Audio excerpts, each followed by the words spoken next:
Obrolan seputar anak yang selanjutnya disingkat Bosara mengandung makna filosofi sebagai berikut. Bosara adalah gambar atau bentuk tudung saji yang dikenal di masyarakat Sulawesi Selatan. Keberadaannya berfungsi sebagai pelindung untuk menutupi sajian atau makanan yang akan dihidangkan, agar terhindar dari lalat, debu, kotoran, maupun gangguan lainnya. Dalam program Bosara diumpamakan sebagai atensi, asistensi rehabilitasi sosial anak yang merupakan media informasi tentang upaya perlindungan dan rehabilitasi sosial kepada anak-anak Indonesia. Bosara sebagai wadah atau sarana untuk menghidangkan penganan berbagai kue-kue aneka rasa, baik manis maupun asin, pada saat seremonial pembukaan ataupun dalam pelaksanaan kegiatan resepsi lainnya.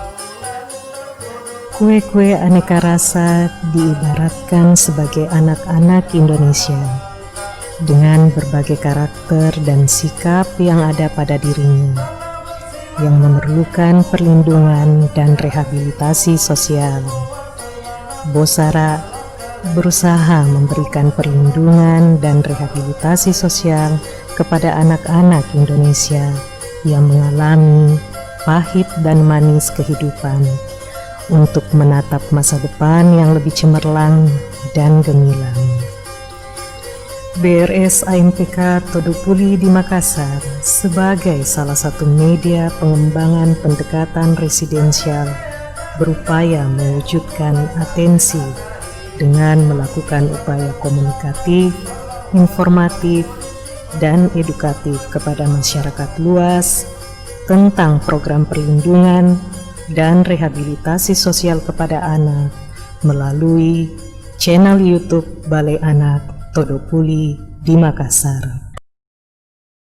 Assalamualaikum warahmatullahi wabarakatuh. Selamat pagi para sahabat anak dimanapun Anda berada. Berjumpa kembali dalam acara Bosara, obrolan seputar anak, Balai Rehabilitasi Sosial Anak Memerlukan Perlindungan Khusus Todopuli di Makassar. Kali ini acara kita sangat istimewa karena kita akan membahas tentang peringatan anti korupsi sedunia. Di samping saya sekarang, saya biasanya sendiri, kali ini ditemani oleh Pak Tamsil. Selamat pagi Pak Tamsil. Selamat pagi Pak Budi. Oke, kita kedatangan bintang tamu di acara Bosara kali ini dari Kementerian Sosial, yaitu Pak Dadang Iskandar selaku Inspektur Jenderal Kementerian Sosial Republik Indonesia, dan Pak Sekretaris Pak Arif Nahari selaku Sekretaris Inspektorat Jenderal Kementerian Sosial Republik Indonesia. Ya. Oke, untuk lebih lanjutnya kegiatan acara Bosara ini saya serahkan kepada Pak Tamsil. Silakan Pak Tamsil. Baik Pak Budi. Terima kasih Pak Budi. Selamat pagi semuanya, Pagi. para audiens yang sudah ikut bergabung dalam acara Bosara ini. Yes. Tentunya pagi ini sangat menarik pembahasan kita pagi hari ini terkait tentang Hari Anti Korupsi Sedunia dengan mengangkat tema membangun kesadaran seluruh elemen bangsa dalam budaya anti korupsi. Pagi hari ini kita sudah kedatangan dua narasumber, Bapak Dadang Iskandar dan Bapak Arif Nahari. Selamat pagi Bapak Dadang. Ya, tak lupa juga selamat pagi Pak Arif. Ya, baik Pak, mungkin saya langsung ke pertanyaan saja yang sangat penting ya. Pertanyaannya adalah seberapa penting sih kita harus memperingati Hari Anti Korupsi Sedunia, Pak? Seperti ini nih. Sungguh sangat miris. Dua menteri di kabinet yang pada saat sekarang sedang menjabat itu tertangkap tangan oleh pihak KPK. Jadi ini menunjukkan bahwa tingkat korupsi sama juga halnya dengan masalah narkoba yang memang harus segera diatasi, ditangani, dan diberantas tentunya. Karena ini dampaknya sama, korupsi ini, ya, merusak sendi-sendi kehidupan berbangsa dan negara. merusak terhadap capaian tujuan yang akan dibangun oleh negara. Terutama apa? Misalkan kita di Kemensos dengan ada perilaku korupsi, tentunya merusak apa yang menjadi target tujuan dari pembangunan bidang kesehatan sosial. Iya. Nah ini rekan-rekan, ya jadi kembali lagi, kenapa ini harus kita peringati? Karena kita masih dihadapkan pada beberapa hal sehingga masih timbulnya tingkat korupsi yang cukup tinggi, nomor 3 se-Asia. Ya. Faktor penyebabnya apa? Ya kalau kita lihat nih, pertama adalah masalah apa? Lemahnya hukuman. Lemahnya hukuman. Kedua, aturan terkait dengan korupsi itu berubah-ubah. Ya. Dan yang ketiga, berlaku sistem mahar politik. Berlaku sistem mahar politik di partai. Nah ini yang kita nggak tahu nih. Ya, mereka-mereka yang dari kalangan politisi sebagai menteri, ini kan mungkin ada hal-hal yang memang harus dikontribusikan mungkin. Kita nggak tahu juga. Karena awalnya ada mahar politik. Nih, faktor tambahan lagi ya, masalah undang-undang korupsi di Indonesia. Undang-undang korupsi nomor 31 tahun 1999 dan undang-undang nomor 20 ya sekarang ini sudah diperbaiki di 2021 itu terus dipreteli. Iya, betul. Ya, artinya lemahkan. Nah, yang berikutnya ya adalah masalah pelaku korupsi diuntungkan pertama 2 kebijakan. Ya, asimilasi dan remisi. Coba diperhatikan. Mereka yang tertindak korupsi pasti dari sisi tempat di tempatnya mereka diasimilasi dan segala macam. Nah ini kira-kira sementara pengantar dari saya, rekan-rekan semua, saya ada tamu sebentar ya, 5-10 menit. Bisa dilanjutkan ke Pak Arif Tahari. Baik. Sebentar nanti kita lanjut lagi. Terima kasih. Baik. Terima kasih Pak Dadang karena mungkin terpending. Mungkin kita bisa on-kan langsung ke Pak Sekretaris untuk next pertanyaan selanjutnya, Pak. Ya, untuk tadi sudah dipaparkan Pak, untuk kita tuh termasuk ke 3 besar ya Pak Budi. Nah, artinya kan di dunia loh Pak. Artinya kan ini bukan main-main. Yang dulunya mungkin ada darurat narkoba, ya mungkin kita juga harus ada darurat itu korupsi. Ya. Nah, menyambung pertanyaan atau pernyataan Pak Dadang tadi Pak, nih Pak, saya mau nanyakan, apakah sebenarnya, apakah nilai-nilai kita itu, apakah budaya apa sih sebenarnya Pak?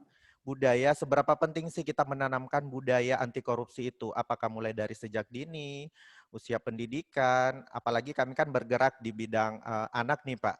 Mungkin bisa ada penjelasan? Ya, baik, terima kasih. Assalamualaikum warahmatullahi wabarakatuh. Waalaikumsalam Pak. Sejahtera untuk kita semua, yang kami hormati Bu Kristiana Yunus dan seluruh jajaran. Menarik tadi yang disampaikan oleh Pak Inspektur Jenderal. Pada intinya adalah ya khususnya untuk balai rehabilitasi yang langsung bersentuhan dengan anak. Ya pengalaman di beberapa hal ya, kami juga dulu tahun 97 itu pernah menjadi kepala seksi penanganan anak dalam panti Pak. Ya di antaranya panti rehabilitasi. Itu menggambarkan secara komprehensif Pak, proses pendidikan itu memang harus sejak dari dini. Nah, proses penanaman ideologi, militansi, komitmen, strategi itu harus dari anak. Ya, oleh karena itu, anak itu merupakan satu aset potensi bangsa yang tidak bisa terlepaskan dengan 3 hal Pak. Bagaimana menanamkan keikhlasan, kejujuran, dan pengorbanan. Nah, kalau itu tetap diterapkan, konsisten, lalu sustainable, ya insya Allah proses-proses pertumbuhan anak itu menjadi sesuatu yang cukup kuat. Nah, ada satu strategi sebenarnya dalam rangka membangun anti korupsi mulai dari dini. Ya, intinya adalah bagaimana mulai saat ini di balai-balai rehabilitasi pada jam-jam tertentu itu menjauhi anak dengan media televisi. Karena ya media televisi, lalu bagaimana membuat satu simulasi permainan anak ya ketika ia harus bertanggung jawab terhadap kondisi lingkungannya.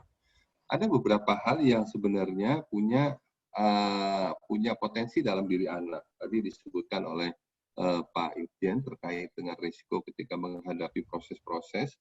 Ya, mungkin saya masuk kepada proses bagaimana menanamkan komitmen terhadap anak. Nah, anak itu punya memori yang cukup kuat karena bagaimanapun juga dia akan merisip semua masukan-masukan baik dalam proses pembelajaran, proses asuhan dan sebagainya. Karena di beberapa negara kalau saya baca di referensi, anak itu dijadikan semacam sahabat. Anak itu diajak berkomunikasi. Jadi tidak sepenuhnya anak itu didoktrin dengan sesuatu yang salah dan benar. Tetapi bagaimana dia menjadikan dirinya itu sebagai contoh kebenaran. Jadi yang mahal itu adalah bagaimana anak itu menjadi satu contoh kebenaran. Nah, contoh kebenaran itu mungkin bisa dilakukan dengan permainan-permainan, dengan satu ingatan, dan juga dengan satu dorongan bagaimana dia mengajak yang lebih junior itu untuk tidak melakukan tindakan kesalahan. Ya tadi kalau beberapa konsep ya Bu Kristiana Yunus sering mengingatkan kepada kita kalau dalam forum-forum saya perhatikan ya mendorong seluruh aspek kehidupan itu dengan keikhlasan, kejujuran dan pengorbanan. Ya kalau itu anak hanya diorientasikan seluruhnya hanya untuk yang sifatnya materi, jadi anak yang ditanamkan harus punya materi, anak itu harus punya sesuatu hal-hal yang kita anggap belum waktunya dia berpikir untuk itu. Tetapi bagaimana ya anak itu kita latih, kita latih dan kita didik punya jiwa pengorbanan. Jadi minimal dia harus punya jiwa kepahlawanan dulu, punya patriotisme. Ya, kita harus tanamkan seperti itu sehingga integritas anak itu menjadi kuat, ya, pemikiran itu senantiasa positif, ya, senantiasa kuat, kokoh, dan akhirnya apa? Dia menjadi contoh kebenaran di lingkungannya. Mungkin itu yang terkait dengan bagaimana hubungan anak dengan kejadian-kejadian yang kita alami sampai saat ini. Silakan mungkin dari yang lain. Ya. Oke. Mungkin sebelum lebih lanjut lagi Pak Tamsil ya. Saya ingatkan kepada para sahabat anak yang ingin bertanya boleh raise hand ataupun langsung mengetik pertanyaannya di kolom chat ya. Oke, silakan Pak Tamsil. Ya. Pak, ini terkait 3 komponen ya, itu KKN, korupsi, kolusi, dan nepotisme ya Pak. Mungkin kami bisa mendapatkan sedikit gambaran, mungkin tadi yang dibicarakan terkait korupsi dan sebagainya. Nah, mungkin di sini karena kita ada audiensnya atau partisipannya juga Pak Budi, ada dari LKS, ada Sakti Peksos gitu Pak, supervisor. Mungkin juga bisa kita jelaskan terkait apa sih sebenarnya kayak nepotisme itu seperti apa Pak, kolusi itu seperti apa sih sebenarnya Pak? Ya. Ya baik, memang kita melihat dari sudut pandang yang holistik lah terkait dengan korupsi, kolusi, nepotisme. Jadi ya tadi kalau kita lihat ya di 2 hari ini ya kita agak miris lah dengan kejadian-kejadian yang terjadi di lingkungan kita. Karena 3 hal itu yang tadi disebutkan, korupsi, kolusi, dan nepotisme ini, itu menjadi bagian terpenting dalam rangka bagian terpenting yang harus dihindari. Jadi bagaimana kita mendorong seluruh aspek kehidupan untuk tidak melakukan itu. Nah mungkin juga nanti di balai rehabilitasi, ya balai rehabilitasi anak itu mendorong anak dalam setiap sudut pandang dia mengatakan bahwa kami sampai kapanpun tidak akan melakukan korupsi, kolusi, nepotisme. Ya, jadi itu adalah satu komponen yang tidak terpisahkan dan harus mau tidak mau, ya itu harus menjadi satu tolok ukur anak itu untuk tidak melakukan hal korupsi, kolusi, nepotisme. Karena apa? Tadi yang kemarin tadi disampaikan oleh pimpinan kita, Pak Irjen, itu menggambarkan satu kondisi yang tidak terpisahkan. Ya tidak terpisahkan dari kehidupan sehari-hari. Ya karena tuntutan, organisasi, ya kita tidak membahas itulah. Jadi bagaimana kita sekarang membahas satu kredibilitas anak dipersiapkan untuk punya pemikiran yang komprehensif. Ya bagaimana menyiapkan anak untuk didorong punya tingkat peduli yang tinggi. Ya bagaimana anak itu punya konsep dalam dirinya adalah no day without solidarity. Jadi tiada hari tanpa kesetiakawanan sosial. Betul. Itu kan sudah demokratis, Pak. Ya, jadi tidak kalau kita tanamkan bahwa anak itu ketika dia sudah sampai dewasa memikirkan orang lain, itu pasti ada yang memikirkan dia. Mungkin dengan memberikan sesuatu kepada orang lain akan lebih banyak dia mendapatkan dari orang lain juga. Nah, konsep-konsep itu yang harus ditanamkan ya kepada anak Sehingga kata-kata yang tadi disebutkan oleh Pak Irjen itu bisa meresip. Kita tidak bisa mendoktrin satu konsep dengan kata-kata tidak korupsi, tidak kolusi, tidak nepotisme. Tapi dengan satu konsep simulasi kehidupan sehari-hari, itu bisa dijadikan contoh-contoh. Ya, itu satu proses pembelajaran, satu proses konstituasi dan kondisi. Karena bagaimanapun juga anak itu sebagai satu potensi yang tidak bisa terlepaskan dalam proses kehidupan sehari-hari.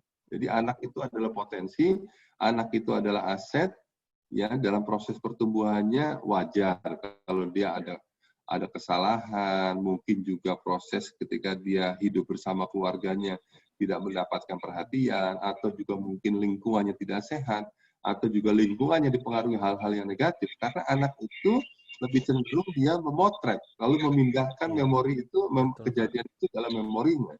Yang akhirnya permasalahan-permasalahan itu menjadi contoh dia untuk melakukan hal-hal yang menurut kita bertentangan dengan budaya, hukum, dan sebagainya. Itu Pak. Iya. Sangat menarik ya Pak Budi. Iya, betul. Pertanyaannya dan jawabannya. Nah, ini mungkin saya kembali mengingatkan untuk partisipan, bagi teman-teman yang mau bertanya silakan via chat. Kami tunggu pertanyaannya sambil kita di forum ini juga sudah hadir praktisi. Praktisi tadi ada catatan untuk mau menyampaikan sedikit masukannya dari Bapak siapa Pak Budi? Albert Manopo. Pak Albert Manopo. Halo? Iya Pak. Baik. Sudah tersambung? Iya.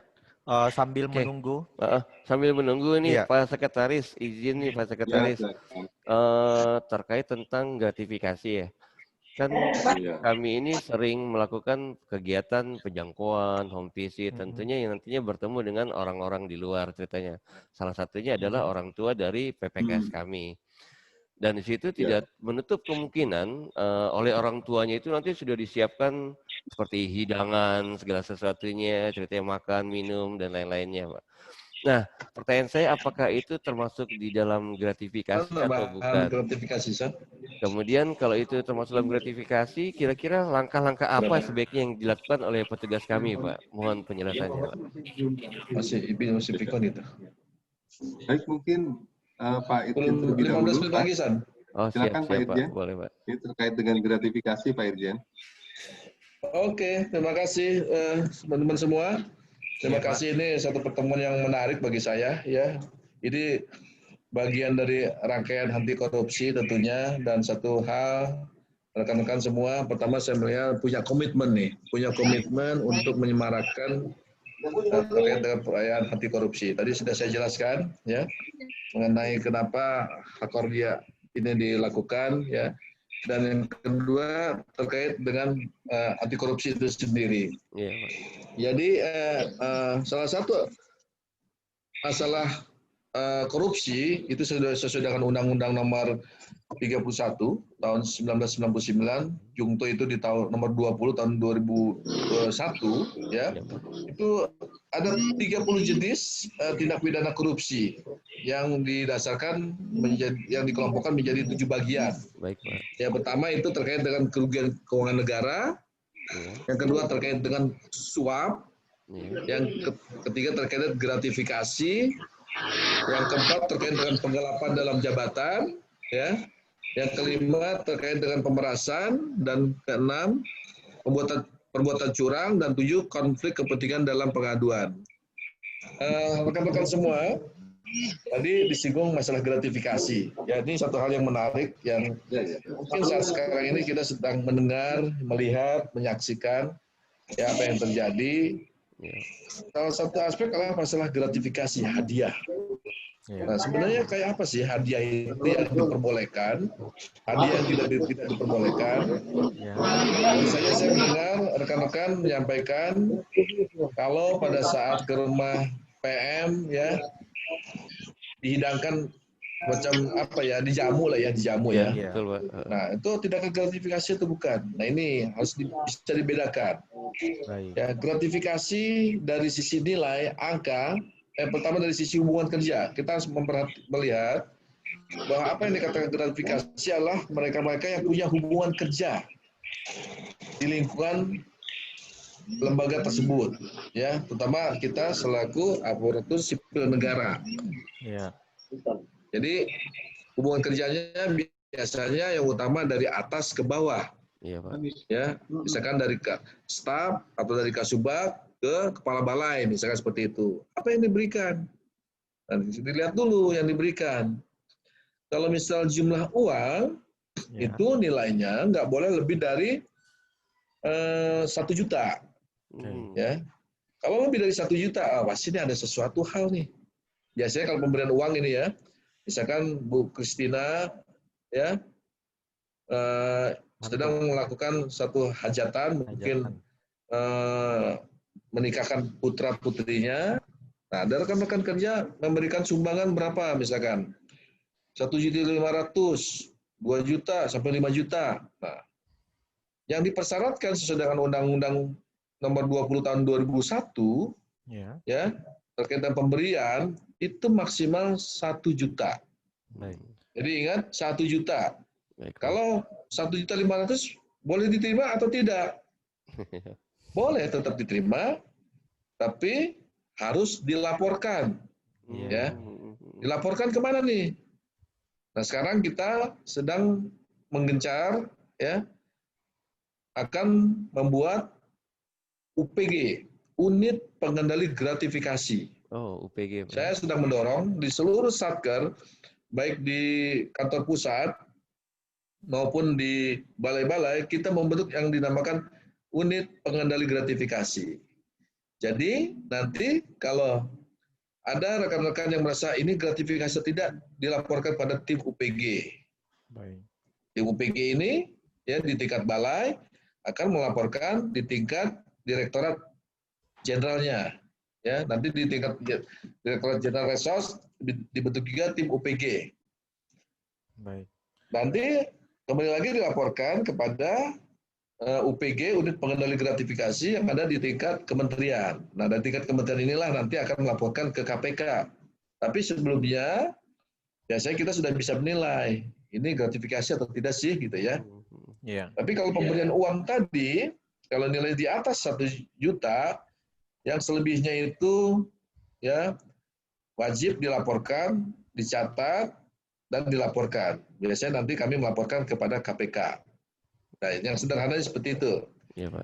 Tadi ada pertanyaan, bagaimana nih kalau dijamu dengan makan, ya, diberikan betul, oleh-oleh pada saat pulang, Iya, itu iya, Pak. dibekali apa, gitu ya? Iya. Itu juga itu harus kita bedakan, ya. Nilainya ada kepentingan nggak nih orang tua klien kita dengan kita? Iya. Sebatas itu tidak ada punya kepentingan kedinasan, tidak ada masuk-masuk tertentu, itu ya dianggap hadiah sebenarnya. Iya. Ya, hadiah yang diberikan oleh keluarga karena keluarganya senang, bahagia, anaknya sudah dibantu, dilayani, dibawainlah rekan-rekan semua. Ya, mungkin kalau di kampung ada pisang, ada singkong, ada kelapa, misalkan. Kalau perlu ada ayam, atau kalau perlu ada apa, kambing dibawain. Kambing kebesaran, gitu, Pak. kan? Susah bawanya, Pak, Nah, kalau ini kita kambing, Pak. lihat. Kan gitu. Ya. Nah, kalau gimana kalau dengan teman-teman sejawatnya nih, Iya, Pak. terkait dengan masalah makanan. Nah, makanan juga, misalkan mau mentraktir, ya, antara teman dengan teman boleh nggak kita saling traktir? Boleh. Kita nggak pernah dibatasi. Karena ada gratifikasi yang diperbolehkan, ada gratifikasi yang tidak diperbolehkan. Yang diperbolehkan contoh teman-teman saling mentraktir makan. Nah, atau mentraktir makan juga. Biasanya hubungan ini adalah hubungan antara rekan sejawat antara ya atau antara bawahan dengan atasan. Bawahan mentraktir makan, misalkan Bu Kris, boleh nggak? Boleh. Tapi ada batasan menurut undang-undang. Tidak boleh lebih dari 200.000 ya selama 1 tahun. Tidak boleh lebih dari 200.000 sekali mengajak makan, ya, dan tidak boleh dalam 1 tahun itu lebih dari 5 kali. Jadi nilainya kalau dihitung tetap 1 juta. 1 juta. Ya, sekali traktir 200.000. traktir 200.000 di mana nih? Ya, kan paling-paling kalau di Jakarta di apa ya, di Sabu Haji, makanan resto Jepang ya kali ya, atau di steak gitu ya. Tapi dilihat dulu ada kepentingan nggak? Ya, kalau atasan ke bawah boleh nggak? Boleh. Ya, mungkin karena senang bahagia, Bu Kris ngajak makan teman-temannya, traktir, yuk di sini nilainya bisa 200.000. Karena tidak punya kepentingan apa-apa. Bisa punya kepentingan pribadi, paling-paling kepentingannya biar staf-stafnya itu punya kinerja yang bagus, diajak makanlah traktir keluar gitu ya. Tapi kalau dari bawah ke atas, dari staf, dari Kasubag ke pimpinan Bu Kris, pasti ada maksud-maksud tertentu nih. Biar disayang, biar disanjung, biar disuruh dipakai, biar nah itu. Ya, nah ini hal kecil-kecil ini yang sebenarnya harus kita pahami, kita ketahui. Ya kalau masih di lingkungan internal mungkin tidak jadi masalah, tapi biasanya yang kalau sangat berbahaya itu adalah hubungan-hubungan kerja dengan pihak ketiga. Misalkan sedang akan dilakukan pembangunan fisik di balai dituduh poli, ya. Ditraktirlah teman-teman pegawai ini makan oleh vendor-vendor ini. Nah ini yang harus diantisipasi nih. Baik, ya. Pak. Hari ini kita diajak makan, besok diajak makan lagi. Dia akan minta pekerjaan lebih dari kita. Ada maksud tertentu dari kita. Ini yang dinamakan gratifikasi suap. Dan kalau kita lihat, maaf ya, misalkan kasus yang terjadi saat sekarang ini, Iya Pak. Itu adalah kasus-kasus seperti itu. Dari vendor kepada pihak PPK, ya, memberikan satu hadiah. Nilainya berapa? Teman-teman sudah dengar sendiri. Padahal yang dipersyaratkan cuma 1 juta. Ini sudah di atas ya sekian ember, nah, gitu. Nah ini harus kita antisipasi rekan-rekan semua, ya. Sederhana saja. Karena dari sisi hukuman, ya, hukuman mereka-mereka yang tertangkap melakukan gratifikasi itu hukumannya. Ya, ini saya bacakan ya, betul saya pegang nih. Iya Pak. Pidana bagi pegawai negeri atau penyelenggara negara, ya, pidana penjara seumur hidup atau pidana penjara paling singkat 4 tahun dan paling lama 20 tahun dan pidana denda paling sedikit 200 juta rupiah dan paling banyak 1 miliar rupiah. Jadi rekan-rekan semua, ya, terkait dengan gratifikasi ini di pasal 128 ayat 1 itu sanksinya sangat berat. Jadi kembali lagi jangan kita melakukan tindakan gratifikasi, misalkan orang memberikan sesuatu kepada kita, ya, boleh saja sekarang, boleh nggak? Diterima, boleh diterima dengan syarat ketentuan, ya, dilaporkan setelah 30 hari atau 29 hari, maksimal 30 hari. Baik, Pak. Contoh lagi misalkan, ya, siapa nih di sini yang memberikan sesuatu hal pada saat ada acara hajatan atau pernikahan dari Bu Kepala Bu Kris, ya, misalkan dari Bu Nani misalkan, ya, memberikan hadiah kepada Bu Kris kulkas atau mesin cuci yang seharga antara 4 juta sampai 5 juta. Boleh nggak diterima? Boleh. Tapi dilaporkan, gitu loh. Boleh diterima, dilaporkan, ya, kepada tim unit pengendali gratifikasi. Haknya Bu Nani, Bu Kris berapa? Haknya Bu Kris hanya 1 juta. Iya. Kalau harganya 5 juta, berarti barang itu harus dijual 4 jutanya, itu dilaporkan ke UPG, nanti dari UPG itu mau di kemana nih? Stor kas negara atau mungkin disumbangkan ke satu yayasan di mana. Oh, kayak gitu Pak ya. Nah, begitu. Jadi ada manfaat yang lain juga.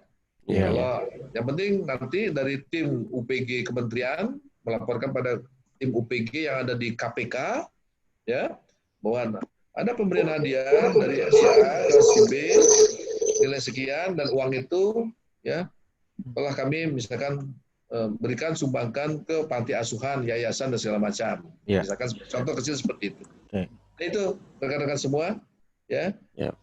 silakan nanti kita lanjut lagi. Iya. Siap. Baik, masih ada pertanyaan nih Pak terkait UPG. Nah, apakah UPG ini sudah sejauh mana pembentukannya? Apakah baru pada saat ini saja, ataukah memang ini sudah dibentuk timnya Pak di pusat? Jujur, kalau kami baru mendengar istilah itu ya Pak Budi ya, betul. UPG itu, dan menurut kami itu sangat-sangat bagus Pak itu untuk kita bentuk dan kita lakukan ya Pak ya. Iya.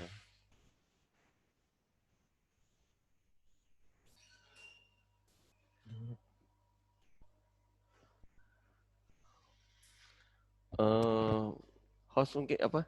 Suaranya Pak Irjen masih kemut kayaknya. Izin sebentar dulu Pak Irjen. Oke, terima kasih. Oke, Iya. ya. Jadi terkait dengan unit pengelolaan gratifikasi ini sebenarnya sudah lama ya, sudah ada, sudah terbangun, dan awal-awalnya UPG ini adanya di KPK. Mungkin melihat perkembangan dan segala macam, kalau setiap ada laporan gratifikasi harus ke KPK, rasanya KPK sendiri mungkin tidak bisa menangani gitu ya. Karena kan ini kan harus dibentuk sebenarnya di setiap unit kerja mandiri, setidaknya seperti itu. Misalkan di Kementerian Sosial, ya. Tingkat kementerian sudah ada atau belum? Alhamdulillah sudah ada nih UPG-nya. Baik. Ya. Dan selanjutnya UPG ini harus juga sebenarnya turun ke bawah lagi. Tingkat eselon 1. Lalu.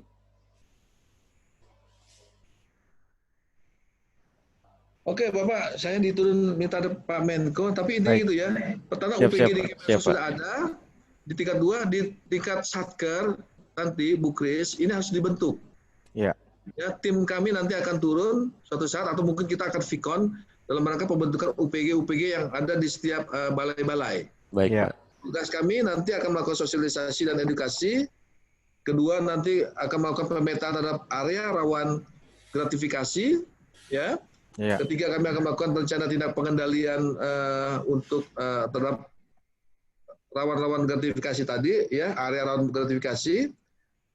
Yang tentunya kelima, kami melakukan monitoring dan evaluasi. Jadi rekan-rekan semua, UPG ini nanti akan kita bentuk di setiap balai, di Resos maupun BP3S. Nanti tim kami ya akan ya melalui yang sederhana pada saat kondisi pandemi COVID seperti sekarang ini. Yang mudah adalah kita vikon dulu. Siap Pak. Apa langkah-langkah apa yang dibentuk? Nanti sederhananya SK-nya nanti akan kami sampaikan, nanti mungkin melalui Pak Sekretaris Itjen, bisa kopi dan segala macam, tinggal penunjukan dari personilnya masing-masing. Siapa yang dipercaya sebagai unit gratifikasi yang ada di Tudupoli Makassar. Baik, nanti kita akan melakukan pemetaan. Sementara izin, mohon maaf, saya harus rapat dengan Pak Menko PMK selaku Mensos ad interim. Pak. Iya, Pak. Mudah-mudahan bisa diwakilkan oleh Pak Sekretaris Itjen. Terima kasih. Ya, mohon maaf Bu Kris dan teman-teman semua yang ada di Tudupoli, ini satu pertemuan yang menarik bagi saya. Tapi setidaknya kita akan lanjutkan kembali nanti. Saya bertanya sedikit Pak. Terima kasih Pak. Pak, terima kasih. Terima kasih Pak Dadang. Nanti akan dilanjut Pak Ses juga memahami tentang gratifikasi. Baik, Pak. Saya mau diisi ke lantai 2 dulu. Terima kasih, Pak. Terima kasih Pak Dadang. Terima kasih, sukses selalu dan sehat selalu Pak. Amin. Amin. Sehat selalu semuanya ya. Ya, Assalamualaikum warahmatullahi wabarakatuh. Waalaikumsalam warahmatullahi wabarakatuh.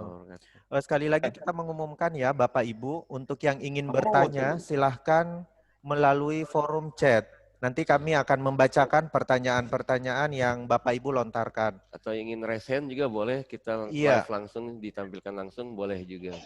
Oh boleh ya boleh, Pak Budi? Boleh. Oke, baik. Silakan Pak Budi, ada yang mau ditanyakan mungkin kita... Tadi kayaknya Pak Zulkifli ya? Ya Pak, Assalamualaikum warahmatullahi wabarakatuh. Waalaikumsalam. Ya, saya ini sebagai petugas keamanan, sering mendapati dari penerima manfaat atau orang tua penerima manfaat memberikan berupa sedikit paket dari anak-anak atau orang tua anak-anak. Berupa apa itu, Berupa Pak? makanan atau semacamnya minuman-minuman begitu juga, Pak. Makanan atau minuman, Pak, Apakah ya? ini termasuk juga gratifikasi atau bagaimana, Pak? Oh iya. Terima kasih. Assalamualaikum warahmatullahi wabarakatuh. Waalaikumsalam warahmatullahi wabarakatuh. Ya. Ya, mohon perkenannya Pak Arif, Pak. Ya, baik. Terima kasih Pak Zulkifli. Nah, sebenarnya kita butuh satu rekan-rekan yang sama motivasi dengan Pak Zulkifli. Ya, berani mengungkapkan lah. Kalau Pak Zulkifli ini kan berani mengungkapkan kebenaran, Pak. Jadi proses kehidupan sehari-hari Pak Zulkifli selaku security atau satuan pengamanan yang memang bertemu langsung dengan keluarga penerima manfaat. Betul, atau Pak. juga dengan penerima manfaat. Nah, sebenarnya itu salah satu indikator, Pak. Kalau Pak Zulkifli ini salah satu indikator, mereka ada rasa bangga, ada rasa senang, dan ada rasa terima kasih, Pak. Makanya budaya kita itu akan memberi, Pak. Ya. Budaya kita itu memberi. Tetapi Pak Zulkifli yang mungkin pada periode berikutnya itu bisa melaporkan lah kepada pimpinan. Tadi kan sudah dijelaskan oleh Pak Irjen ya, berapa nilai-nilai yang sebenarnya wajib dilaporkan, berapa kali, yang nominalnya itu kalau kita perhatikan ya antara 200 dengan 1 juta. Nah, kalau itu penghargaan atau pemberiannya itu yang nominalnya cukup untuk bisa dinikmati sendiri, nah, Pak Zulkifli silakan dinikmati, tapi dicatat Pak, dicatat ya, kalau diterimanya kapan, dari siapa gitu. Dan apabila menerima, tolong sampaikan Pak, Bapak menerima ini ada apanya nih gitu, tanya saja Pak Zulkifli. Kalau ada maunya saya nggak menerima, tapi kalau ucapan terima kasih saya terima Pak. Yang penting yang memberikan itu ikhlas, ya, yang memberikan itu tidak ada motivasi lain selain memberi. Dan saya yakin kalau orang tua dari penerima manfaat itu memberikan sesuatu yang bisa dinikmati oleh Pak Zulkifli ya ketika bertugas, ya bisa dinikmati. Mohon maaf mungkin dengan makanan kecil, minuman itu adalah sebenarnya lebih kepada tali persaudaraan dan ucapan terima kasih dari orang tua KPM pada Pak Zulkifli. Silakan Pak, terima saja, tapi dicatat apa saja gitu. Meskipun belum di balai rehabilitasi di Todopolo itu belum ada unit pengendali gratifikasi, itu minimal Pak Zulkifli sudah bisa memberikan contoh nanti Pak. Ya, memberikan contoh kepada rekan-rekan yang lain, apapun yang diterima di luar dari apa yang kita peroleh, ya, apa yang kita peroleh itu dari gaji kita itu nggak perlu dilaporkan. Tapi kalau di luar dari apa yang kita peroleh, itu mulai dicatat Pak. Nah, sewaktu-waktu itu dipertanyakan, sewaktu-waktu itu menjadi catatan, Pak Zulkifli punya catatan dan kemungkinan juga kita lupa Pak, terima rokok, terima kue, terima minuman, tapi dicatat saja. Ya, artinya silakanlah dinikmati. Yang penting nilainya itu satu kali makan itu tidak lebih dari 200.000. Itu mungkin Pak Budi, silakan Pak Budi. Terima kasih. Iya. Saya jadi tertarik nih Pak menindaklanjuti pertanyaan yang tadi nih Pak Arif. Sekarang ada tendensi ternyata, misalnya dia ingin biar anaknya bisa lebih cepat proses rehabilitasinya. Misalnya yang tadinya 3 bulan, dengan memberikan itu harapannya biar bisa cepat pulangnya gitu Pak. Kalau kayak gitu gimana itu Pak? Jadi gini, memang kewajiban kita Pak, ya kewajiban kita itu menyampaikan pada siapapun yang hadir, ya siapapun yang hadir begini. Kami pun pernah menemukan kasus-kasus yang sama Pak, ya terutama ada sesuatu yang diberikan, tetapi kalau kita sebut dengan ada maunya lah, ada maunya gitu loh. Tapi tetap kita berprinsip Pak, ya kita harus tegas ya, apapun yang kita lakukan itu memang sesuai dengan kaidah-kaidah proses lain. Ya, oke. Izin Pak Budi, Pak Tamsil. Baik, sosok perubahan yang mampu mencerminkan kebaikan. Ya, kalau itu tidak bisa dicerminkan, ya gini Pak, kalau kasus-kasus yang terjadi itu kita sepertinya membuka ruang, ya membuka ruang orang untuk memberi. Tetapi dengan misalnya contoh Pak Zulkifli itu dipapan di situ tolong kami tidak diberikan apapun. Kami sudah punya komitmen untuk memberikan pelayanan. Iya. Jadi ketika orang itu akan memberi, tunjukkan saja tulisan itu. Iya, iya. Oke. Bapak Ibu ini loh, ya kan kami memberikan pelayanan tanpa harus diberikan, tanpa harus menentukan berapa nominal yang harus saya terima. Tetapi kewajiban kami adalah memberikan pelayanan terbaik kepada penerima manfaat. Baik. Kalaupun itu sudah diberikan ya silakan saja, silakan saja, karena itu bukan bagian daripada suap dan sebagainya, tapi lebih cenderung kepada persahabatan, mungkin juga membangun silaturahmi lah antara Pak Zulkifli dengan keluarga yang sebenarnya punya rasa terima kasih dengan anaknya ketika dia mendapatkan proses layanan di Todopoli. Mungkin itu Pak Budi, terima kasih. Iya, makasih ini pencerahannya ini Pak Arif. Ya, sekali lagi mengingatkan kepada sahabat anak, siapa tahu ada yang ingin bertanya, silakan raise hand atau mengetikkan pertanyaan di kolom chat. Silakan Pak Tamsil, dilanjut Pak Tamsil. Iya, baik Pak, sambil kita menunggu. Ya, sambil kita menunggu pertanyaan yang diajukan, ini ada sedikit pertanyaan yang mungkin sering kita temui juga sehari-hari ya Pak. Jadi mungkin kadang-kadang kita tidak sadar juga ya, tidak sadar. Nah, dengan adanya kegiatan ini mungkin itu akan merefresh kita kembali Pak Budi, bahwa memang hal-hal seperti itu tidak boleh, apalagi tadi sudah dijelaskan bahwa ada rambu-rambunya sendiri. Iya, ada rambu-rambunya sendiri dan itu sudah diatur. Nah, ini terkait dengan pihak pengawasan intern Pak dari Kementerian Sosial sendiri. Tentunya kita kan tahu bahwa yang mengawasi kita itu adalah di inspektur inspektur masing-masing. Misalnya di kami inspektur bidang resos misalnya. Nah, sejauh mana sih mereka Pak mengawal kita atau rambu-rambunya untuk memberitahu ini yang tidak boleh, ini yang tidak boleh. Apakah mekanisme sampai sekarang sudah berjalan dengan baik, ataukah memang perlu ditambah supaya kita tidak melakukan atau salah lah Pak melakukan tindak pidana korupsi seperti itu Pak? Baik, terima kasih Pak Tamsil, Pak Budi. Jadi sebenarnya begini Pak, kalau kita lihat ya sebenarnya proses dari pengembangan potensi organisasi, menurut saya pengembangan potensi organisasi itu tidak terlepas dari SPI Pak, sistem pengendalian internal. Nah mungkin untuk Balai Rehabilitasi Sosial yang ada di Todopoli itu menjadi bagian terpenting dalam wilayah kerja yang ada di Inspektur Bidang Rehabilitasi Sosial saat ini dijabat oleh Pak Margo. Tetapi Bapak Ibu sekalian, kami itu kan sebenarnya lebih cenderung pada mengawal Pak, lalu melakukan pendampingan, lalu melakukan asesmen, evaluasi, dan sebagainya.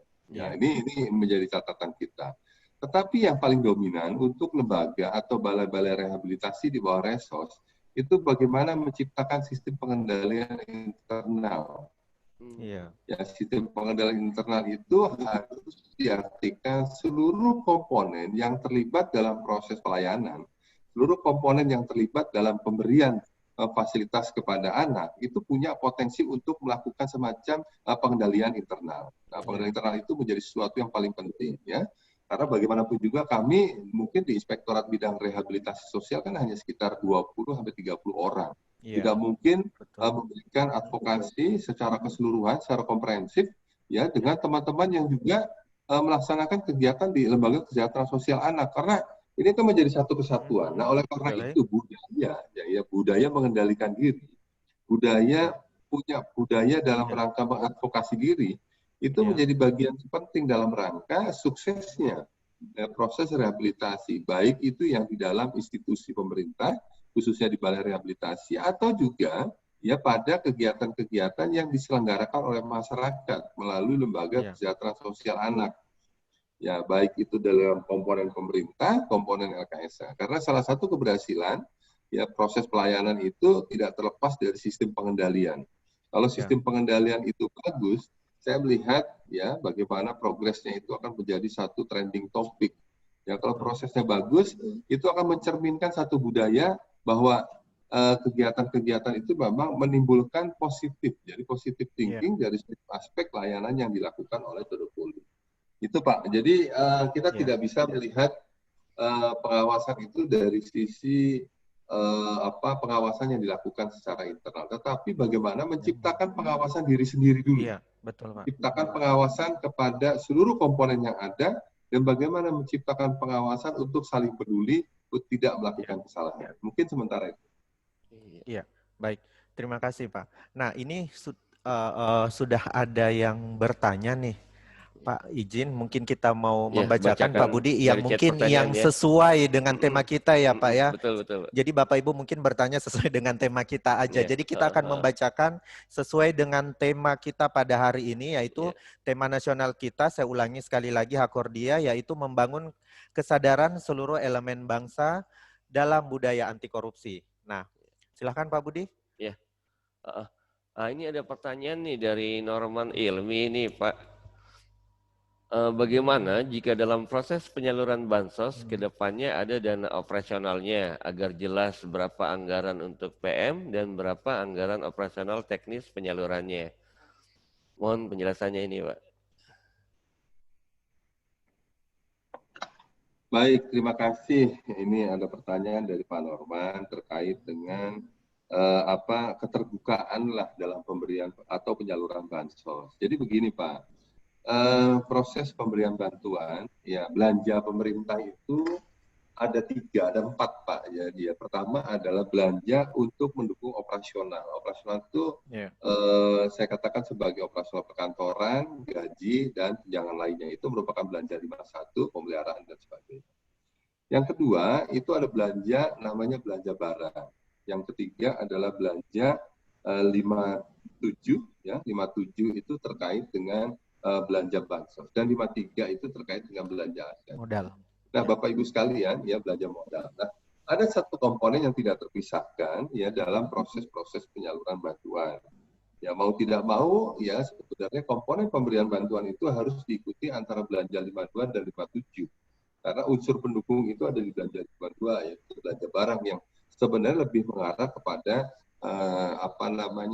supply budget untuk berbagai macam rangkaian kegiatan mendukung TUSI. Jadi mendukung TUSI itu adanya di 52. Nah, sebenarnya dari seluruh komponen itu diatur dalam satu paket proses penyaluran ya. Ya, kalau kita belanja 57 itu juga bisa juga kita mengatur dengan cara perangko di tempat. Jadi perangko di tempat itu adalah belanja bansos yang langsung diterima sudah berikut include. Karena gini Pak, belanja apapun yang ada dalam APBN itu semuanya adalah bruto, Pak. Ya, bukan neto dia, bruto.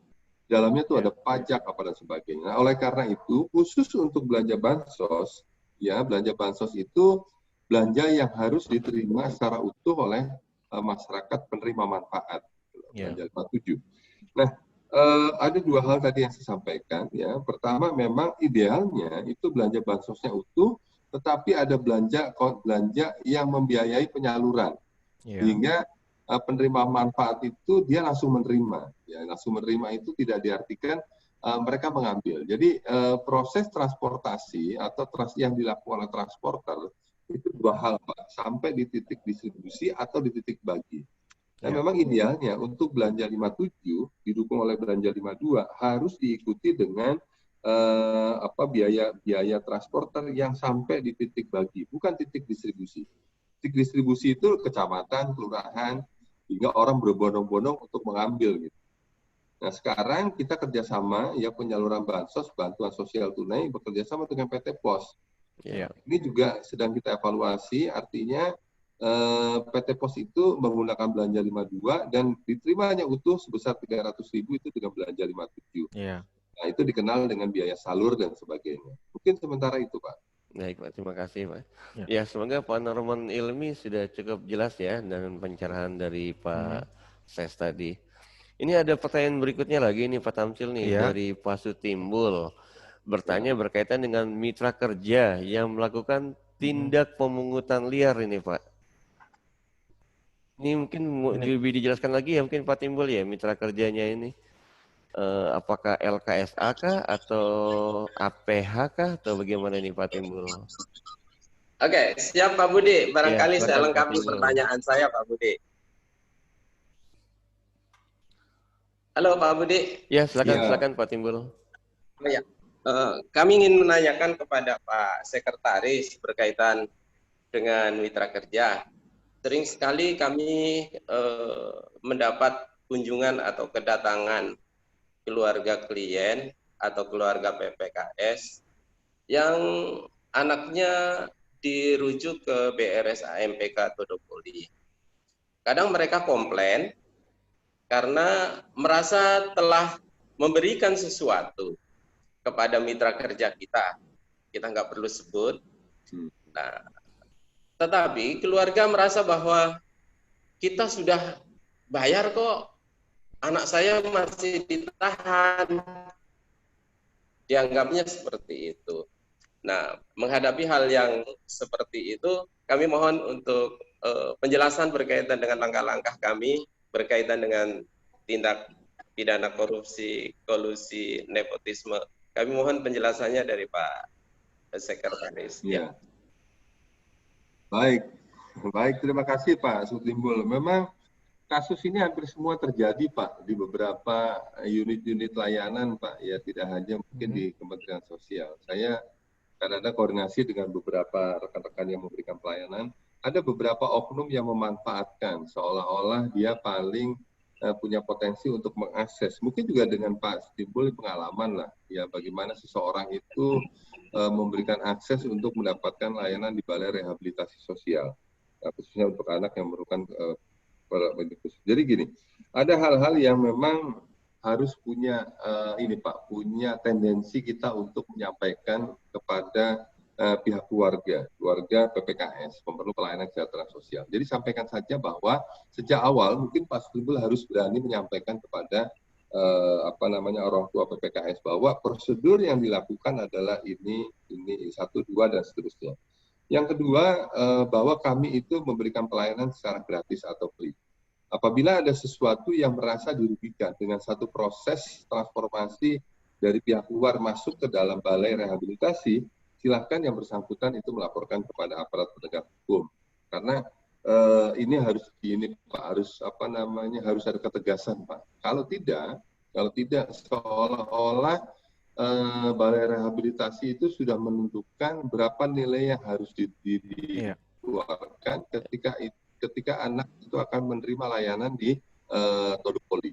Itu sering kali terjadi Pak. Kami terus terang saja di beberapa tempat ya, mungkin di Todopoli ini berani mengungkapkan Pak. Tapi kalau di tempat lain itu banyak laporan-laporan yang secara lisan maupun tertulis maupun via telepon kepada kami. Kami sudah membayar sekian banyak, kami membayar sekian ini, dan kebetulan saya juga sudah membayar karena ucapan terima kasih. Jadi masuk pun bayar, keluar pun harus bayar, kan begitu Pak. Seringkali pendapat-pendapat seperti itu. Apalagi IPWL dan sebagainya. Itu seringkali muncul satu konotasi yang seperti itu. Ya, mau direhabilitasi atau mau ditahan kan gitu. Saya contohkan saja seperti itu ya. Kalau mau direhabilitasi bayar sekian, masuknya ke IPWL kan gitu. Kalau dia mau ditahan, masuknya ke proses hukum yang dilakukan oleh Direktorat Res Narkoba misalnya. Itu kan contoh-contoh yang sebenarnya sering kali terjadi. Ya, kami dari Inspektorat Jenderal senantiasa mengingatkan lah proses orang-orang individu yang melakukan hal-hal yang sebenarnya banyak merugikan nama baik kita di Kementerian Sosial. Tapi yang harus ada keberanian kita menyampaikan bagi Bapak Ibu yang merasa dirugikan dengan adanya oknum di luar daripada balai rehabilitasi, silakan melapor. Jadi kata-katanya itu silakan melapor apabila dirugikan. Kita tidak juga bisa memaksa Pak seseorang itu harus melaporkan karena prosesnya terus terang saja melaporkan sesuatu untuk menjadi satu berita acara pemeriksaan dan sebagainya itu prosesnya panjang Pak. Ada bukti, ada saksi, ya kan?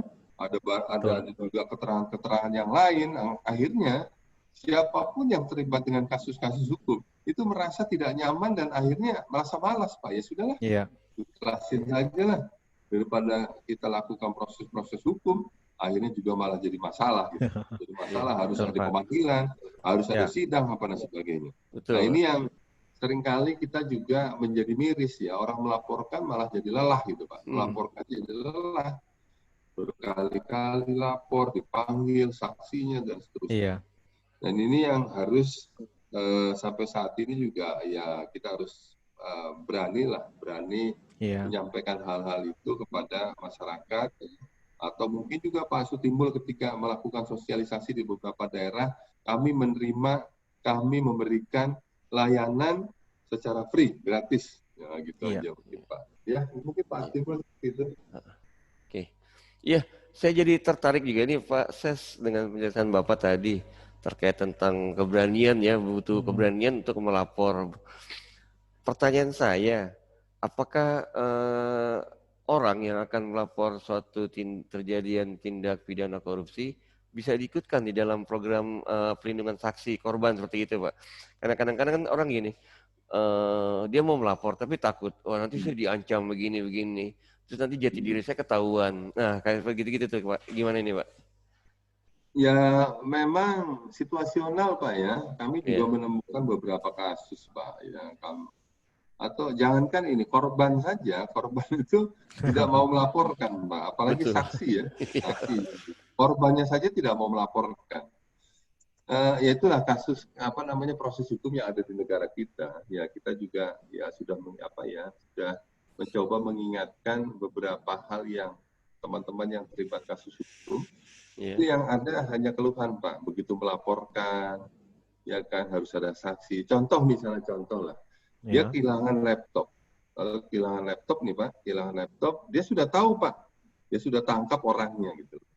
Begitu sudah tangkap orangnya, lalu dia laporkan kepada polisi, yang bersangkutan sudah ngaku, lalu menentukan nilai. Begitu menentukan nilai, ditanya Pak, itu laptop siapa? Gitu. Laptop saya Pak, dicuri yang bersangkutan. Begitu dicuri yang bersangkutan, kita ungkapkan seperti itu, apa buktinya kalau laptop itu milik Bapak? Ya kan? Apakah dus, ada kwitansi? Nah, ini repot juga Pak. Nah, ini kan jadi kasus juga Pak. Saya kemarin juga gitu, anak saya temannya itu meminjam laptop, lalu temannya yang lain itu meminjam, lalu menjual laptopnya.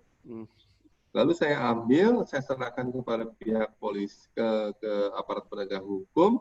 Polisi juga agak sulit Pak, ini dalam satu delik pengaduan, pertama ya ada pelaku, yang kedua ada saksi, ya.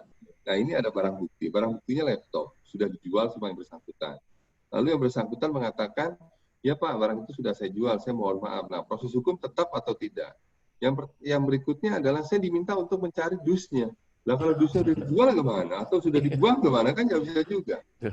Nah akhirnya ya sudahlah, kita selesaikan dengan secara kekeluargaan saja. Yang penting bersangkutan kita mau ganti dan sebagainya. Nah, ini kan sebenarnya agak miris juga Pak. Ya. Jadi kita sudah melapor, membawa si pelaku, lalu sudah ada saksi, ada nominal dari barang yang dia jual. Yang ketiga, kita tidak bisa memproses lebih lanjut, kita harus mencari bungkusnya. Lah kalau dusnya ternyata kita berbohong, kita ajak keluarga kita untuk menyampaikan, udah pakai dus ini saja gitu. Artinya kita kan mengajarkan kebohongan juga. Itu tidak bisa diproses, Pak. Nah inilah sebenarnya menjadi satu kenyataan yang ya artinya mulailah kita menjauh dari kasus-kasus yang berproses secara panjang lah Pak. Ya tanamkan hal-hal seperti itu. Kalau sudah kita tidak siap, nanti belum lagi proses pengadilan, ya lagi nanti tuntutan jaksa dan sebagainya, itu saya tanya berapa lama? Itu bisa tergantung Pak, tergantung dari komunikasi kita dengan pihak pengadilan. Itu kan menggunakan ya boleh dikatakan daftar urut lah untuk proses-proses persidangan. Dan 1-2 kali pertemuan itu tidak bisa langsung vonis Pak, berkali-kali. Bisa kita bayangkan kita hanya urusan laptop yang nilainya kalau sektor itu sekitar 2 juta, bisa 10 kali, 20 kali kan. Lelah juga Pak. Itu mungkin sementara Pak. Tapi LPSK saya pikir penting juga Pak. Diundang saja Bapak, mungkin sekali-sekali sosialisasi. Dengan Zoom meeting ini seperti ini juga bagus Pak. Ya mengajarkan bahwa kita punya lembaga yang melindungi ketika kita memberikan saksi-saksi. Mungkin sementara itu Pak. Ya, makasih ini Pak. Ya, ini ada lanjutan lagi nih Pak dari kolom chat. Pertanyaan dari Yusran.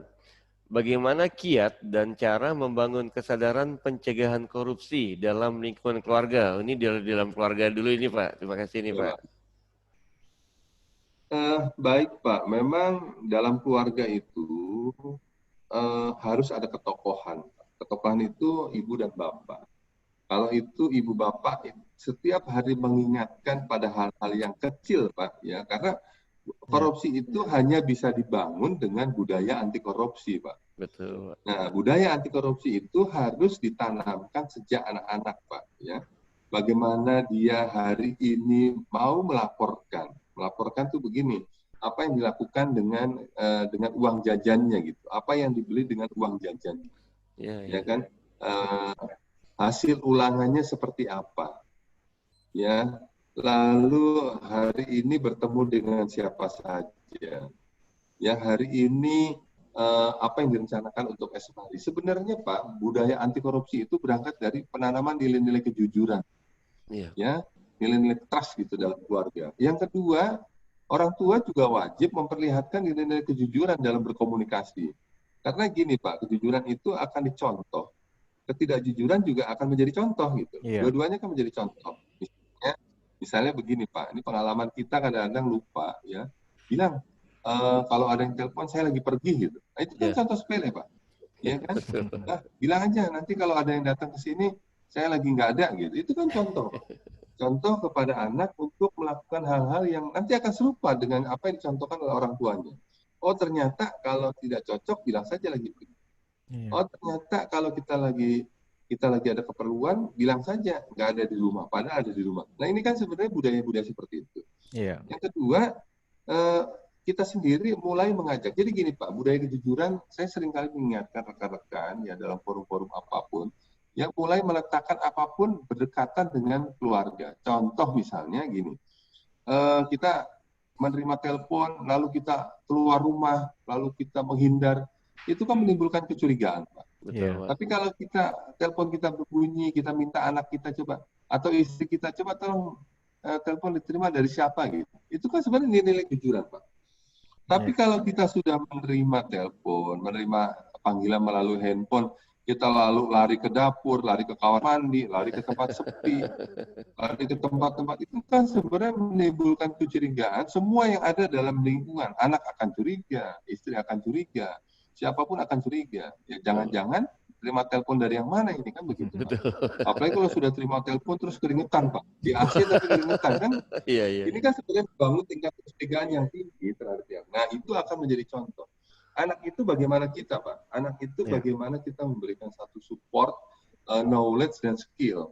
Ya kalau kita menyuruh anak kita nyapu, kita harus memperlihatkan seminggu, 2 minggu, sebulan bahwa kita menyapu di rumah Pak. Kalau kita ingin mengajarkan anak mencuci piring, kita perlihatkan bahwa kita mencuci piring, Pak. Kalau kita ingin memperlihatkan anak itu belajar menyetrika pakaian, kita setrika sendiri, Pak. Itu kalau sudah seperti itu, ya akan menjadi contoh kebaikan.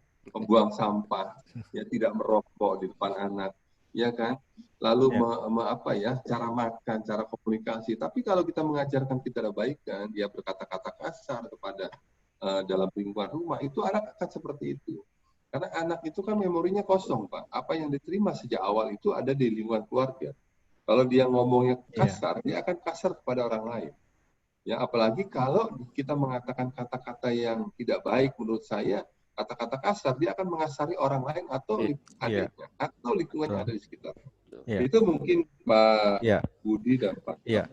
Jadi mungkin kalau saya simpulkan bahwa anak itu, kalau dulu penelitian saya lupa namanya itu ada Carl Rogers yang menyatakan bahwa anak itu terlahir sebagai kertas putih. Konsepnya itu tabula rasa Pak Budi. Jadi kita yang memberi warna, keluarga yang memberi warna. Jadi pembentukan karakter anak itu terbentuk ya dari keluarganya gitu. Baik, terima kasih. Baik, terima kasih Pak. Ini mungkin sedikit ada dari room. Ini kami persilahkan yang kali keduanya Bapak Manopo untuk di sini izin Pak Ses, beliau adalah praktisi hukum terkait pencegahan korupsi. Mungkin Pak Manopo bisa bergabung atau bisa monitor untuk memberikan sedikit pencerahan ya buat kami para pelaku bukan pelaku bisnis ya, tapi pelaku kegiatan pelayanan ya, yang memberikan pelayanan, yang mungkin memberikan masukan ya terkait ini. Silahkan Pak. Ya, terima kasih. Pertama-tama, bisa dengar suara saya? Bisa Pak, sangat jelas, terjelas bisa, Pak. Bisa Pak. Ya. Baik. Ya. Jadi Pertama-tama saya terima kasih mau diajak dalam percakapan ini. Pertama-tama saya mau perkenalkan dulu bahwa saya ini temannya Pak Sutimbul. Ya. Saya seorang advokat Ya. dan dalam keilmuan saya memang fokus korupsi. Ya. Dan sampai sekarang saya mengajar hukum acara tindak pidana korupsi dan hukum pidana korupsi. Ya. Pertama-tama saya mulai dari tema dulu. Ya. Tema ini menarik agar supaya percakapan kita ini mencapai sasarannya. Ya. Temanya ini saya bagi dalam 3 unsur. Unsur pertama membangun kesadaran. Ya. Unsur kedua seluruh elemen bangsa. Ya. Dan unsur yang ketiga dalam budaya anti korupsi. Ya. Kita mulai unsur pertama. Unsur pertama ini membangun kesadaran ini pada hakikat faktor psikologis. Dia berkaitan dengan hati dan pikiran. Kalau hati kita tidak punya keinginan melakukan korupsi, maka pikiran kita berusaha untuk tidak melakukan korupsi. Itu garis besarnya. Tetapi kalau keinginan kita punya korupsi, ada niat untuk melakukan korupsi, maka pikiran kita sudah bekerja dari awal bagaimana cara. Ini dulu. Jadi kalau kita berbicara membangun kesadaran, itu sebenarnya membangun bagaimana hati dan pikiran kita berada dalam lingkungan yang baik. Karena apa? Karena korupsi ini kejahatan loh. Korupsi ini kejahatan, sama dengan pencuri. Cuma dia berbeda pada objek dan korban. Kalau korupsi itu menyangkut uang negara dan kekayaan negara. Dan korbannya adalah rakyat. Sedangkan pencuri itu objeknya milik orang per orang. Dan korbannya orang itu sendiri. Jadi ini bangsa yang mau menunjuk pada sesuatu yang baik. Kemudian unsur kedua, seluruh elemen bangsa. Elemen bangsa itu siapa saja. Tadi percakapan kita sudah masuk pada pembinaan anak-anak. Saya setuju aja. Tetapi anak-anak itu belajar melihat bagaimana lingkungan yang dia hadapi itu sendiri. Baik di rumah, di sekolah, atau di tempat pergaulan. Dia membaca HP, melihat HP, membaca surat, mendengar televisi, dan dia lihat semua itu. Nah, kalau kesadaran kita itu sudah ada, maka budaya anti korupsi itu akan terwujud. Yaitu kebiasaan kita untuk menolak korupsi. Jadi kalau berbicara budaya, sesuatu yang lahir dari masyarakat itu sendiri, bangsa itu sendiri, sudah menjadi kebiasaan. Jadi anti korupsi itu sudah menjadi kebiasaan. Kenapa? Dibentuk oleh kesadaran itu sendiri.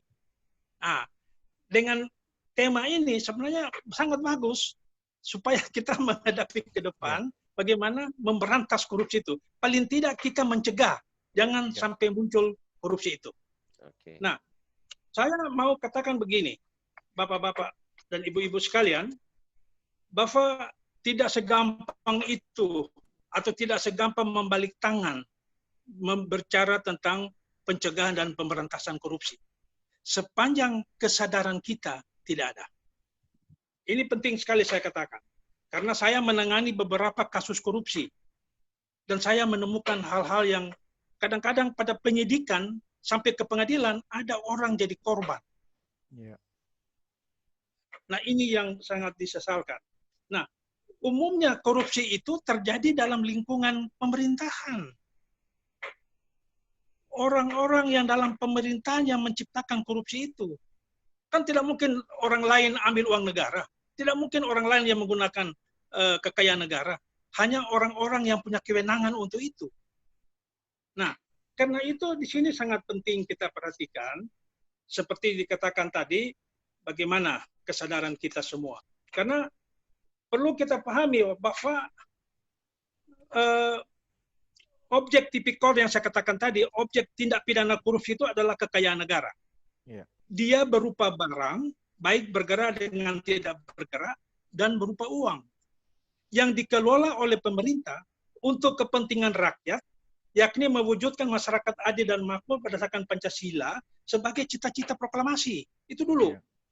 Kemudian juga dia itu untuk mencapai keadilan sosial bagi seluruh rakyat Indonesia, sila kelima. Jadi berarti pengelolaan kegiatan negara tersebut harus dimulai dari tahapan persiapan, perencanaan, pelaksanaan, bahkan evaluasi dan pengawasan yang dilakukan secara cermat dan berhati-hati. Karena pada tahapan-tahapan tersebut, pada tahapan pengelolaan itu atau manajemen itu rawan dengan terjadinya tipikor. Jadi kalau kita mau jujur, kelemahan pengelolaan atau kelemahan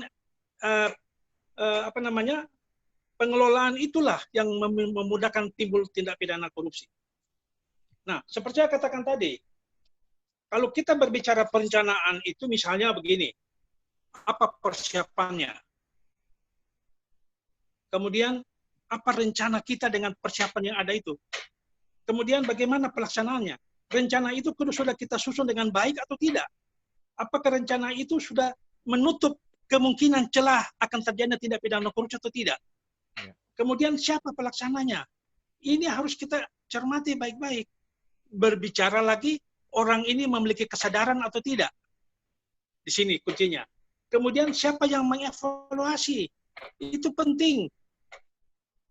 Pihak yang melakukan evaluasi itu penting untuk menentukan sudah ke arah mana ini. Mulai ada penyimpangan atau tidak. Dan terakhir pengawasan. Saya mau katakan bahwa pengawasan itu dilakukan oleh pimpinan instansi. Kalau dia abai dan lemah dalam pimpinan, memberi peluang terjadinya tindak pidana korupsi. Itu berdasarkan pengamatan saya selama saya menangani korupsi. Oke.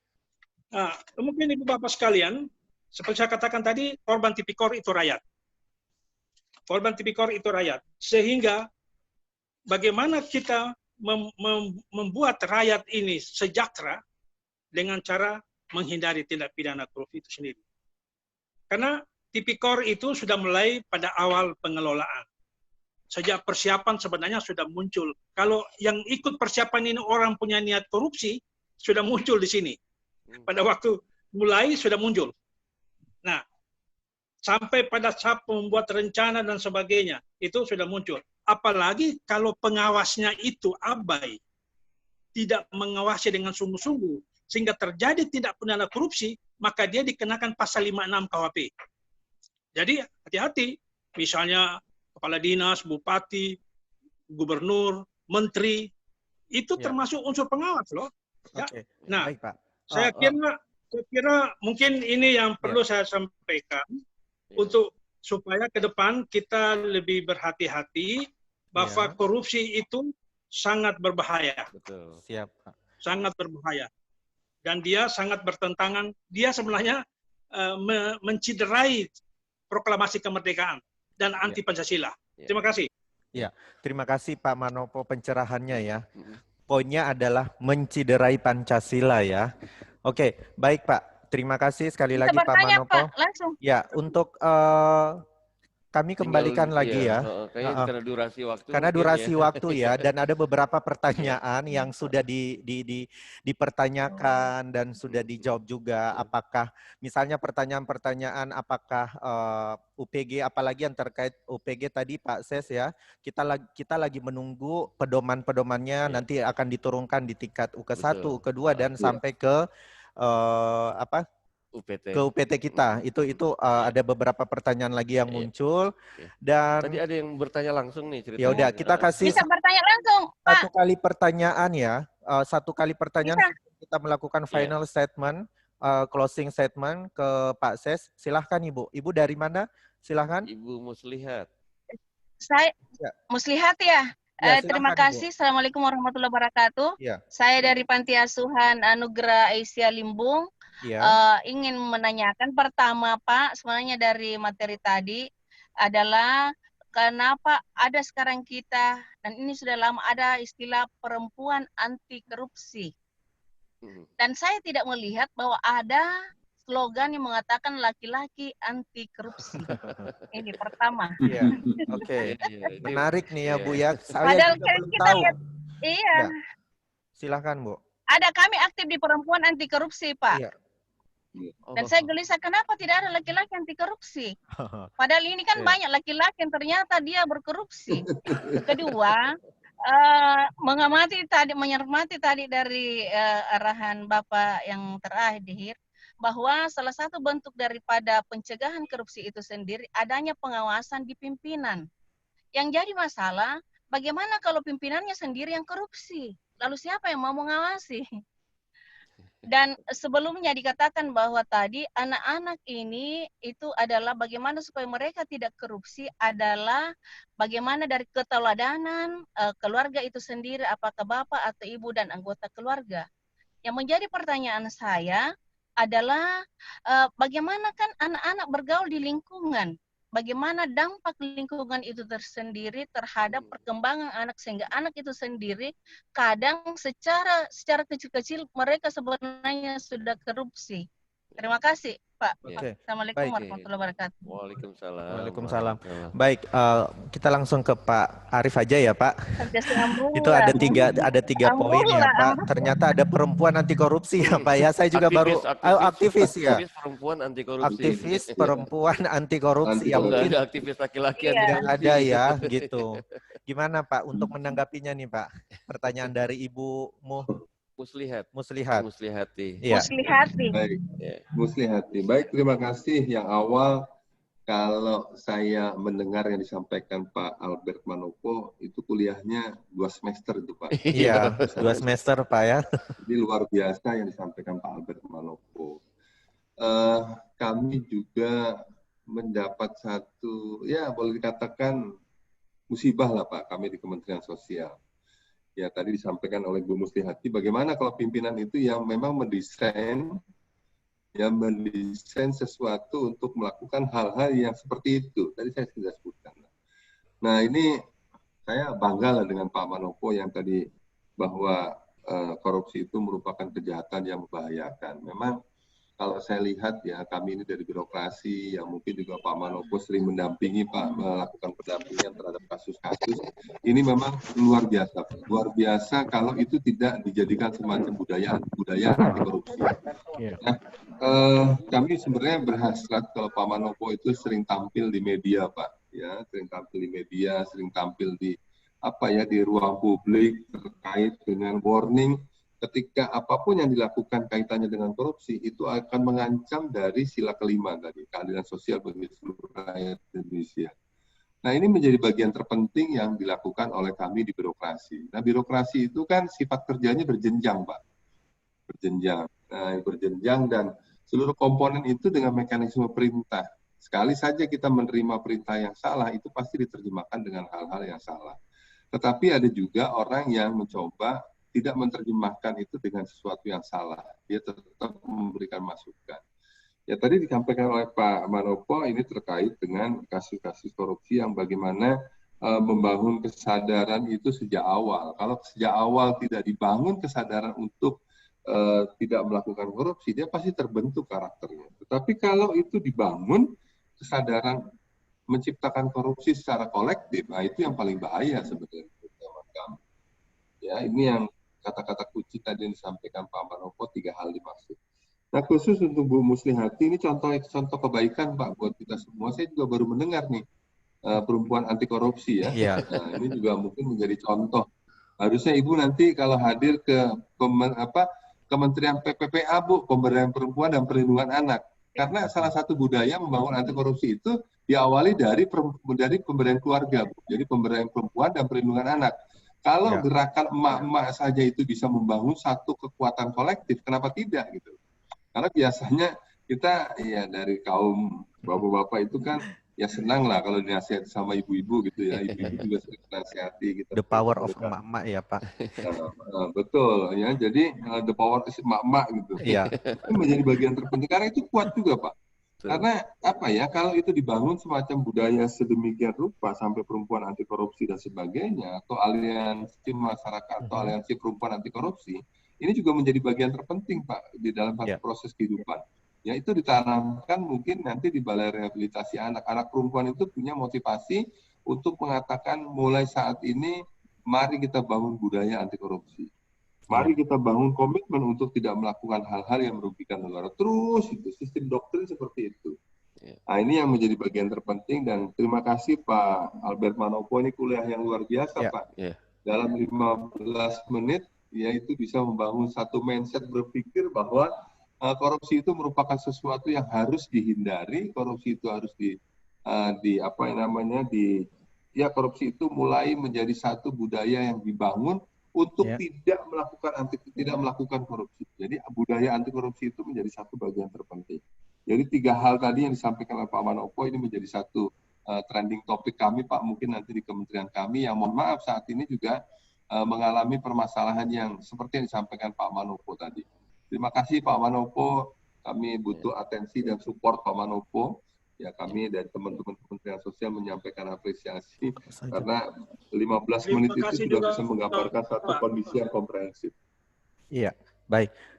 Ya, terima kasih Pak Manopo. Terima kasih atas masukannya juga. Dan ini mungkin sebelum kita mengakhiri ya diskusi boleh saya kita. menjelaskan Ibu Muslihat. Iya. Oh, silakan Pak, ini saya tunggu-tunggu Pak Manopo nih. Iya, silakan Pak.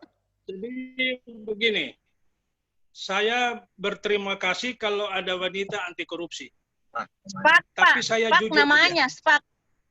SPAK ya. Tapi saya jujur aja, Bu. Dari penelitian saya kepada beberapa pelaku tindak pidana korupsi yang saya teliti, umumnya paling banyak karena dipengaruhi oleh istri. Baik. Dengan cara yang halus. Ya, cara yang halus. Ada sekitar 15 koruptor saya teliti, ada kesamaan itu. Istri, Pak. Jadi saya harapkan supaya Ibu bisa melopori bagaimana menciptakan kesadaran daripada ibu-ibu supaya tidak mempengaruhi suami sebagai PNS untuk melakukan tindak pidana korupsi. Ya, kebetulan saya penyuluh, Pak. Kebetulan saya penyuluh agama Islam. Ya, bagus itu. Kemudian sebenarnya yang penting juga bagaimana anak-anak itu sejak dari dalam lingkungan keluarga itu sudah mulai dididik kejujuran itu sendiri. Ya, kalau itu sudah terbangun, saya percaya berapa tahun yang akan datang Indonesia ini bebas dari korupsi. Terima kasih. Ya, baik. Terima kasih Pak Manopo, Pak. Terima kasih statementnya. Nah, terakhir mungkin kami mau meminta Pak Ses sekali lagi untuk final statementnya Pak, closing statement pada acara kita, kegiatan kita terkait tema kita membangun kesadaran seluruh elemen bangsa dalam budaya anti korupsi, Pak. Ya. Baik, terima kasih Pak Tamsil, Pak Budi. Ini satu pertemuan yang luar biasa. Kita ketemu dengan berbagai macam elemen bangsa yang punya kepedulian untuk anti korupsi, mulai dari perempuan anti korupsi, lalu Pak Albert Manopo, ya ini luar biasa masukannya, dan ternyata Pak Albert Manopo ini sudah melakukan riset, dan terima kasih ya bisa menjawab, karena kami ini jarang menemukan bujangan anti korupsi, Pak, karena buat apa korupsi kalau bujangan itu? Iya. Kalau dia sendiri apa mau korupsi untuk apa, bahkan begitu, lebih cenderung dipengaruhi oleh lingkungan keluarga. Nah, statement kami Pak untuk proses layanan yang dilakukan kepada penerima manfaat, khususnya di Balai Rehabilitasi Sosial, ya di Todopoli, mulai saat ini mulai ditanamkan, Pak. Jadi entry-nya adalah mulai ditanamkan nilai-nilai kejujuran. Ya, tadi yang saya sebutkan tadi, keikhlasan, kejujuran, dan pengorbanan. Dan juga bagaimana menciptakan kesetiakawanan, Pak. Kesetiakawanan sosial itu tidak diartikan yang melakukan hal-hal yang negatif untuk kepentingan kawan. Tetapi bagaimana menciptakan semacam materi-materi atau perkuliahan di dalam lingkungan balai rehabilitasi itu menciptakan nilai-nilai kesetiakawanan. Yang kedua, ya tadi disampaikan Pak Albert Manopo, mulailah dilakukan semacam simulasi mendidik anak untuk tidak melakukan korupsi. Karena korupsi itu lebih cenderung itu mendapatkan satu contoh, mendapatkan satu gambaran, dan akhirnya dipraktekkan, Pak. Ya, ini, nah, itu korupsi itu seperti itu. Nah, yang dikhawatirkan ketika anak-anak itu sudah masuk ke dalam lingkungan birokrasi, dia menemukan satu strategi, dia akan mencoba merefresh dari apa yang dipelajari. Nah, bagaimana mendorong anak itu untuk tidak melakukan korupsi. Statement saya, Pak, ya. Lalu bagaimana anak punya motivasi untuk berbagi, peduli dan berbagi kepada orang lain. Dan yang terakhir adalah bagaimana mempersiapkan anak itu untuk menjadi generasi penerus yang memiliki satu instrumen berpikir pengabdian kepada bangsa dan negara. Itu Pak, 3 hal itu yang harus dilakukan. Sementara itu yang dapat kami sampaikan. Terima kasih. Kami dari lingkungan Inspektorat Jenderal sekali lagi berharap penuh Pak dengan Balai Rehabilitasi Sosial Anak ya dalam memberikan pelayanan itu bagaimana menciptakan satu kondisi masyarakat, bagaimana menciptakan satu proses layanan yang benar-benar transparan, komprehensif, dan mampu menciptakan lingkungan yang kondusif dalam kehidupan sehari-hari bagi anak. Mungkin itu Pak. Terima kasih Pak Tamsil dan Pak Budi. Iya, baik Pak Ses. Terima kasih banyak Pak Ses. Terakhir mungkin dari Pak Irjen, apakah beliau masih bergabung? Iya.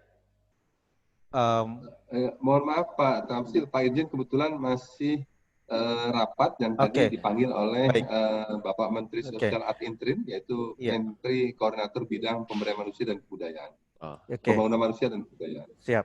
Baik Pak Sekretaris. Ya. Pembicaraan kita pagi ini diawali dengan semangat ya.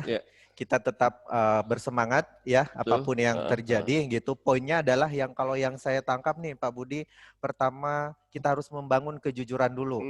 Ya kan? Pilar utamanya jujur dulu yang penting ya. Betul. Terus kita harus membangun rasa kesetiakawanan sosial kita.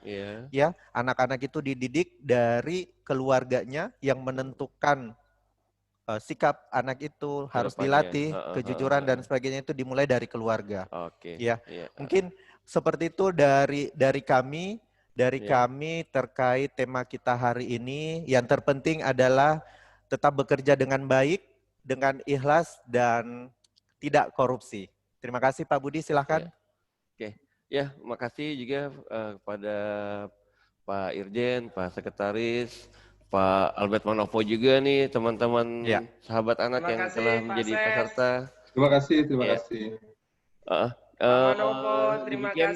Akhir dari kegiatan Bosara kita, yaitu obrolan seputar anak. Pak Tamsil, terima kasih. Untuk membahas Ibu Rizka, anti korupsi sedunia. Terima kasih. Baik. Sebelum kita mengakhiri kegiatan ini, kami ada yel-yel ya. Iya. Yang akan ditampilkan ya. Ada yel-yel Pak Sekretaris, kami. Oh iya luar biasa ada Pak. Yel-yel ya. Kita membuat yel-yel ini digaungi langsung oleh Ibu Kepala kami, sangat antusias ya. Iya. Ini sudah kita beberapa hari. Hebat. Oke, nanti kita tayangkan untuk ininya. Ya, bisa di-share Pak Riki.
Oke, dengan demikian berakhirlah sudah kegiatan kita pada hari ini di dalam kegiatan acara Bosara, obrolan seputar anak Balai Rehabilitasi Sosial Anak Memerlukan Perlindungan Khusus Todopoli di Makassar.